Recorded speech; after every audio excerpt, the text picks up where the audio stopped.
Welcome back to Media Mesh, where I give you my unapologetic opinion on everything from music, movies, news, reality TV, and much more as we go down the rabbit hole all in 5 minutes or less. Now, this is part 2. If you want to hear part 1 of this Kanye West story, you need to click the link that's in the bio. Now, let's get back to what I was saying. He is talking about things that is not universally known to be true, but for those of us who have read and are learned, as we used to say, know these things, right? It's not commonplace to think of black folks in America as the original Jewish people in Africa, where life originated from. Even if you think about it on the scale here in America, we were not all on a slave ship. That's not common knowledge.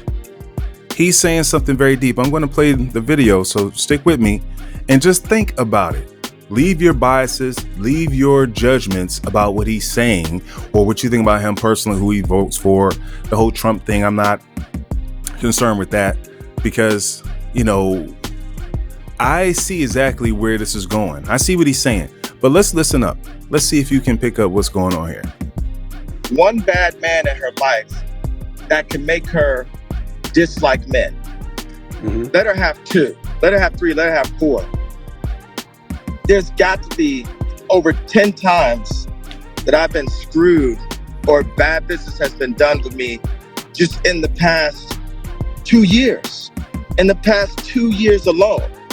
And what I'm doing, I'm calling out the Jewish community as a whole to say, people say to me, oh, we grew up on Ye.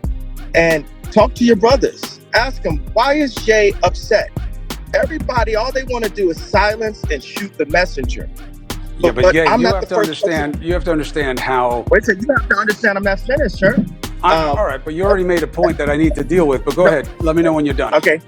Thank you very much. And I don't mean to be rude on your show. Thank you for the platform. Everyone wants to shoot the messenger, and you look at how your point was going to start. You have to understand. But the thing is, the Jewish people that I'm talking about don't have to understand. And that is that privilege that I'm not going to allow.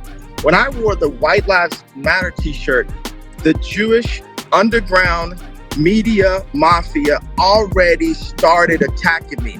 They canceled my 4 SoFi Stadium shows, right? They had the press, the same people, the 78 outlets that when I was arguing with Pete Davidson and Trevor Noah, they call me an abuser for arguing with people about my ex-wife and my family and when I get to see my kids and when I don't.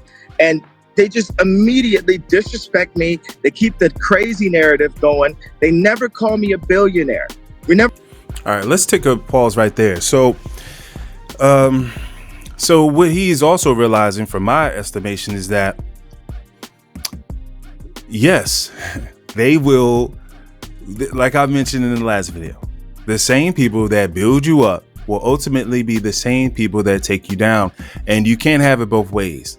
Now, if you allowed them to build you up to a point to where you became a billionaire, because of course, there's certain people who have to green light certain things to take place.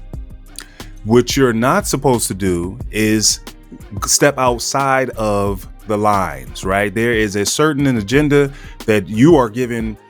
They're allowing you to blow up for a reason. There's certain messages and certain images and agendas that you're supposed to push and promote.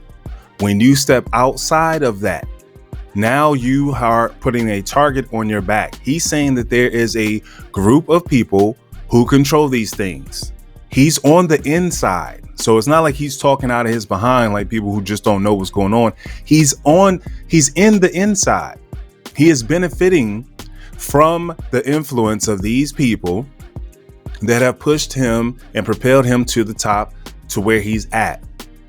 Now, where this is going to take him from here, well, that's going to be, remains to be seen. But we can all see from Michael Jackson and all these other people who try to speak out against certain things, even Prince. But at the same time, you can't play with fire and not expect to get burned.